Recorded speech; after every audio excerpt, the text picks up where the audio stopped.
नमस्ते future doctors and engineers, welcome. इस explainer में हम क्लास 12th फिजिक्स का एक बहुत इंपॉर्टेंट और interesting chapter dual nature of radiation and matter को मास्टर करने वाले हैं, स्पेशली नीट और जेई के पॉइंट ऑफ व्यू से। चलिए शुरू करते हैं। ये है हमारा आज का रोड मैप। हम स्टार्ट करेंगे बिल्कुल बेसिक से, फिर उस पजल को सॉल्व करेंगे जिसने 19th सेंचुरी के साइंटिस्ट को परेशान कर दिया था, और आखिर में आइंस्टाइन और डी ब्रॉगली के रेवोल्यूशनरी आइडियाज को समझेंगे। हम हर टॉपिक को क्वेश्चन आंसर स्टाइल में कवर करेंगे ताकि सब कुछ क्रिस्टल क्लियर हो जाए। ओके, लेट्स डाइव राइट इन। तो सबसे पहला सवाल, हम जानते हैं कि मेटल्स में फ्री इलेक्ट्रॉन्स होते हैं, राइट? बट वो अपने आप सरफेस से बाहर क्यों नहीं निकल जाते? चलिए इसके पीछे की फिजिक्स को समझते हैं। Okay, so imagine this. जैसे ही एक फ्री इलेक्ट्रॉन मेटल की सरफेस से बाहर निकलने की कोशिश करता है, तो पीछे क्या बचा? एक पॉजिटिव चार्ज, राइट?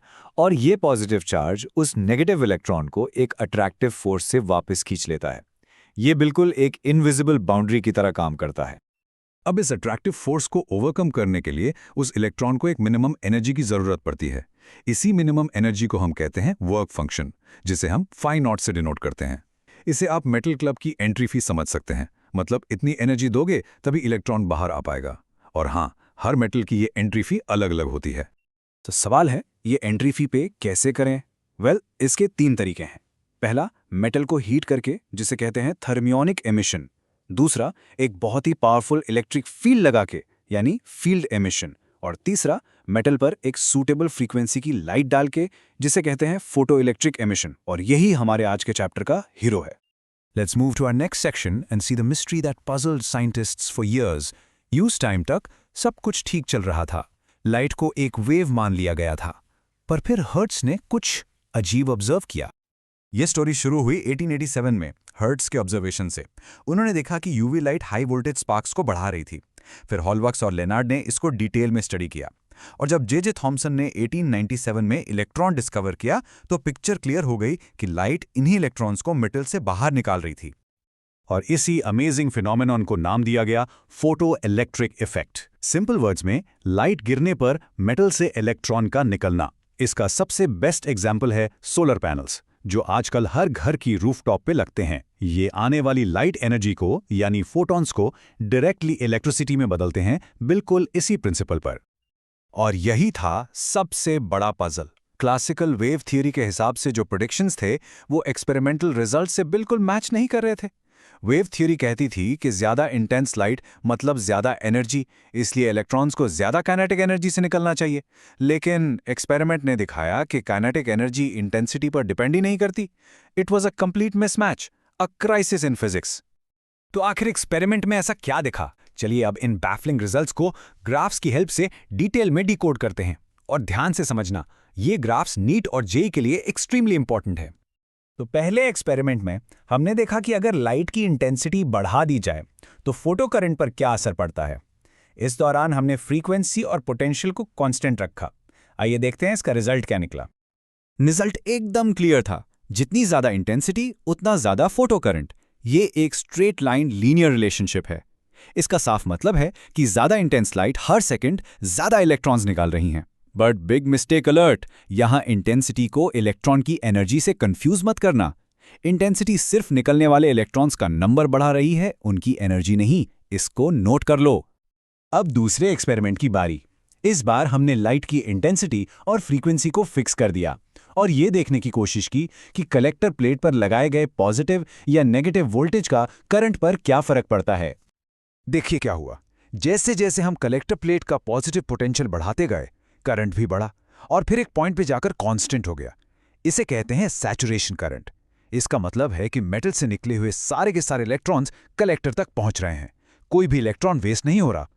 पर जब हमने पोटेंशियल को नेगेटिव किया, यानी रिटार्डिंग पोटेंशियल लगाया, तो इलेक्ट्रॉन्स रिपेल होने लगे, और एक ऐसे मिनिमम नेगेटिव पोटेंशियल पर करंट बिल्कुल जीरो हो गया।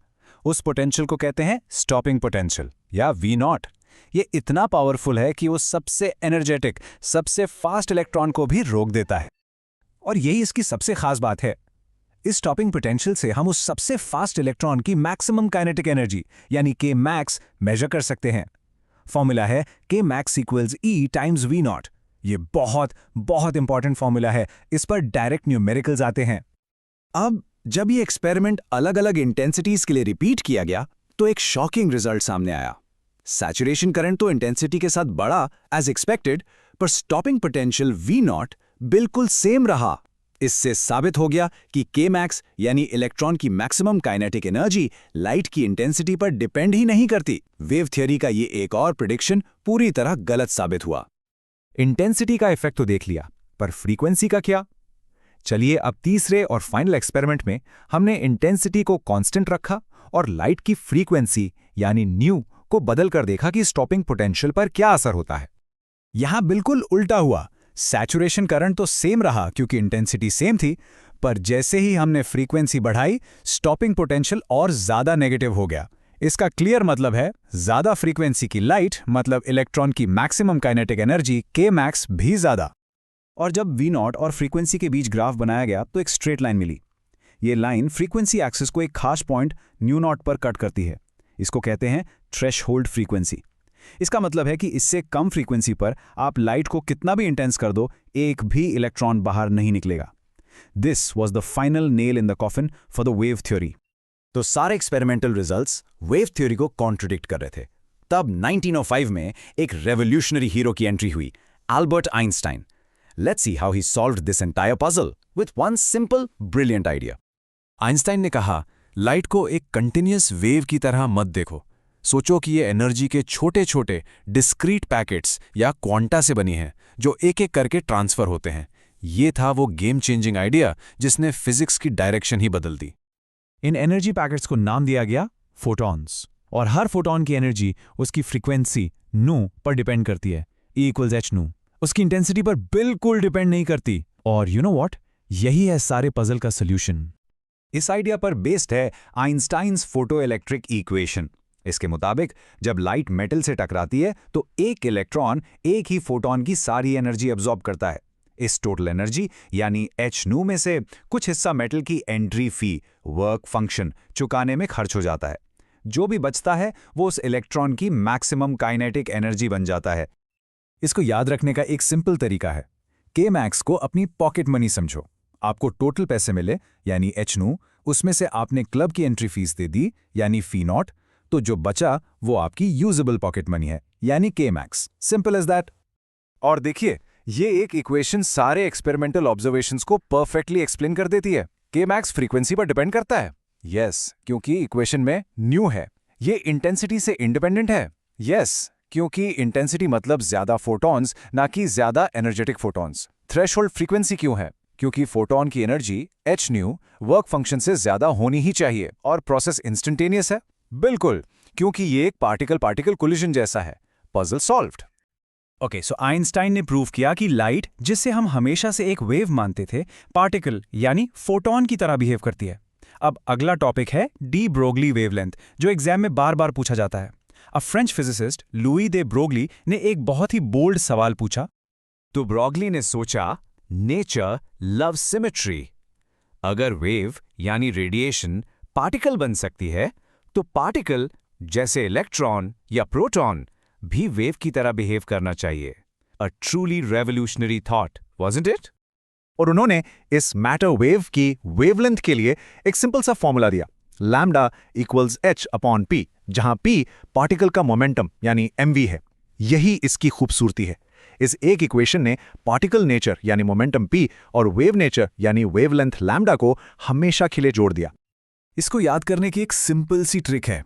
मोमेंटम जितना भारी होगा यानी मास या वेलोसिटी जितनी ज्यादा होगी, वेवलेंथ उतनी ही बिचारी यानी छोटी हो जाएगी। दैट्स वाई हमें डेली लाइफ में मूविंग ऑब्जेक्ट्स जैसे क्रिकेट बॉल की वेव नेचर नहीं दिखती। चलिए इसको नंबर्स से समझते हैं।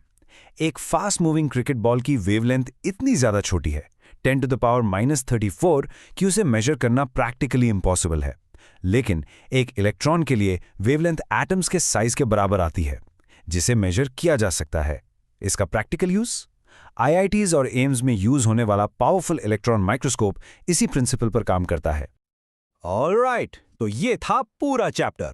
चलिए अब एक क्विक रिवीजन करते हैं सारे इंपॉर्टेंट फॉर्मूलाज और उन कॉमन मिस्टेक्स का जो आपको एग्जाम में अवॉइड करना है।